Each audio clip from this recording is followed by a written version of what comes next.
the top of the Empire State Building. Pest Equity Business Podcast is back. We back. Expansion always, in all ways. Eye-opening episodes, sales, marketing strategies, entrepreneurial development, the everyday entrepreneur experience. So get ready to network to build your net worth. You're now listening to the Pest Equity Business Podcast.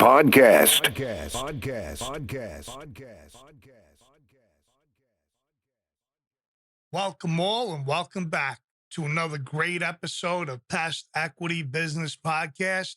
I'm your host, Vinny E. I want to jump off season 4 and talk about one of my greatest hobbies, making money. But before we begin, I just want to mention, if you guys love and enjoy Pest Equity Business Podcast, please leave us a review on Apple Podcasts or whichever platform you listen to the podcast on. And thank you. So let's get to it. We all have heard that getting rich quick won't work. In most cases, unless you win the lottery or receive a large inheritance. But if you are trying to build wealth yourself, if it sounds too good to be true, it probably is. On the other hand, if you want to build real, sustainable wealth, it's important to have a concrete plan with defined steps. Then, of course, you must follow through on those steps.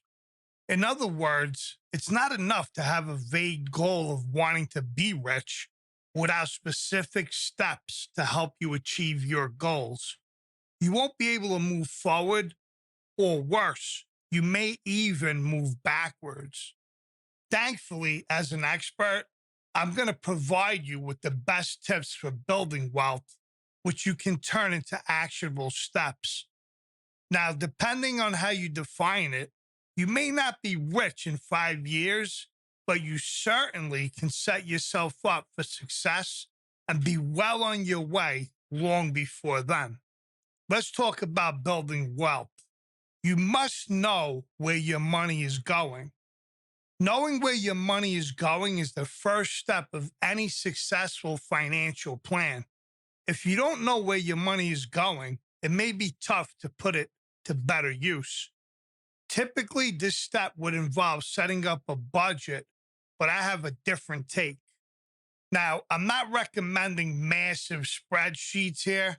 I'm recommending roughly categorizing your spending items. Instead of tracking every line item, I recommend establishing O, growth, give, and live categories. Let me give you some examples of what each category might entail. Let's start with O. O counts are like mortgage, rent, student debt, credit cards, taxes, income, property, etc. Non-discretionary debt. Grow includes your short-term and long-term savings. Give is the amount you give to charities. And live is everything else, your more discretionary expenses. I recommend allocating a certain percentage of your money to each category. Now, this is just examples. You might want to allocate 25% to O, 10% to grow, 5% to give, and 60% to live. You might adapt those percentages to how you spend your money, but each category is very important. Let's talk about financially educating yourself. Something that is arguably not discussed enough is the degree to which formal education and training in finance are lacking.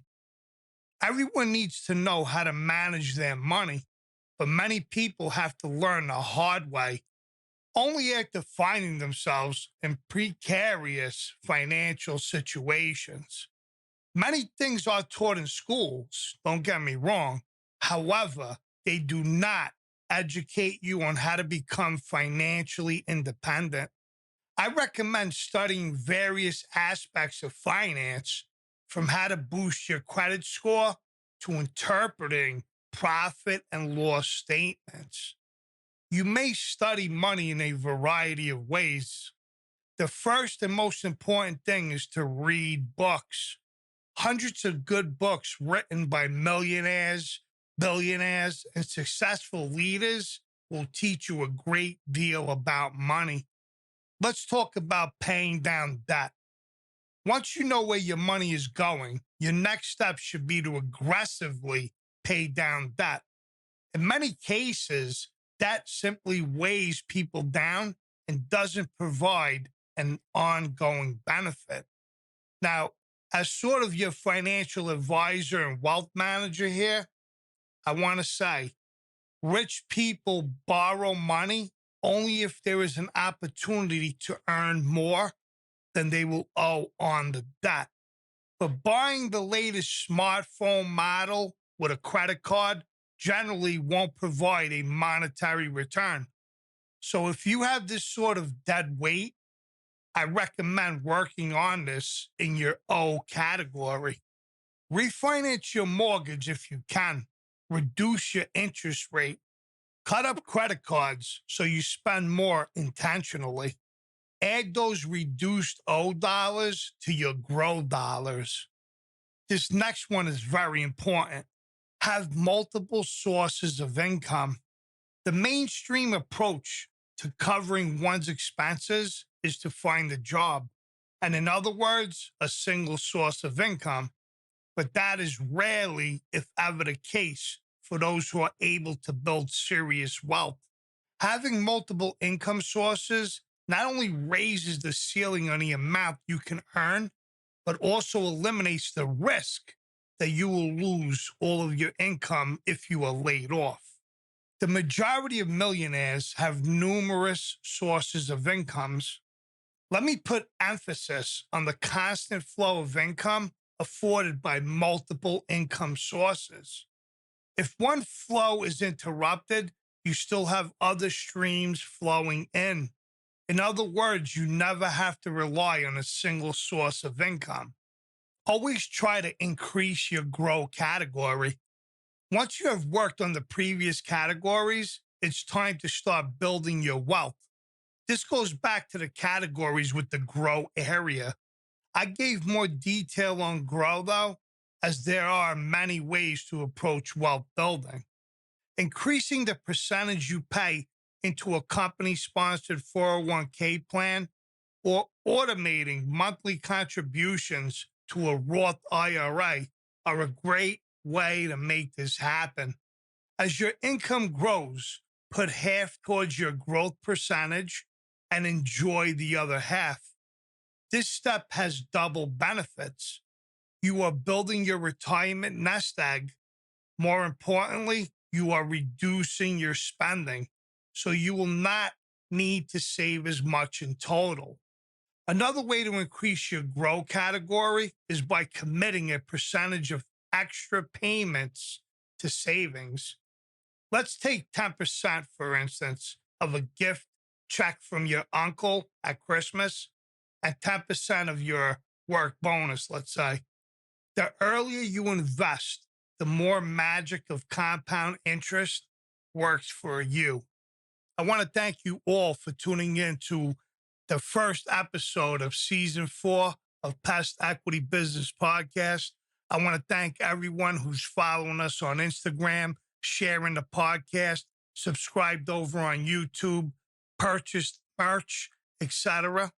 I want to give you all a big thank you, and I want to say that I enjoy doing this for you guys, and we will continue to put out more constant episodes as well as our live stream that's coming shortly. Again, if you guys enjoyed this, if this has helped you out in any way, please go on over to Apple or wherever you get your podcast and leave us a beautiful 5-star review. God bless, and see you all in the next episode.